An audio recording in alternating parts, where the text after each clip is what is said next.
Hi everyone, সবাই কেমন আছো? আশা করি ভালোই আছো, আমিও ভালো আছি। তো আজকে চলে এলাম নতুন একটা ভিডিও নিয়ে। তো আজকে বাড়িতে আমাদের লক্ষ্মী পুজো, ওইদিকে পুজো বসে গেছে আর এদিকে পায়েসটা হতে বাকি ছিল, তো ওটাও হয়ে গেছে প্রায় কমপ্লিটের দিকে।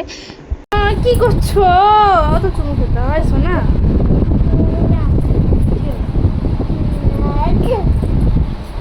বাপরে বাপরে বাপ। ঠিক আছে ঠিক আছে ঠিক আছে, হয়ে গেল তো, হয়ে কি হলো তোরা? হ্যাঁ, কত চুমু খেতে হয়? এবার আমি চুমু খেতে কত চুমু খাই।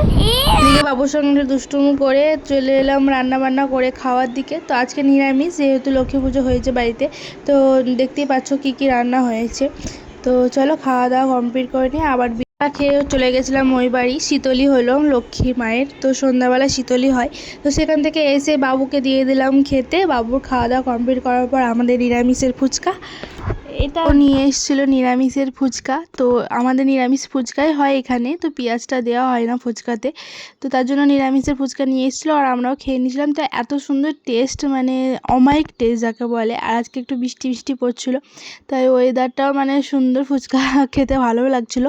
আর টক খেতে কার ভালো লাগে কমেন্টে জানাও। ফুচকার যে জলটা থাকে ওটা আমার খুব ভালো লাগে খেতে, ওটাই বেশি ভালো লাগে আমাকে। আলু না দিলেও চলবে, আর আলুতে পেঁয়াজ থাকলে তো জমে যায়, কিন্তু আজকে নিরামিষ যেহেতু তার জন্য নিরামিষই খেতে হচ্ছে।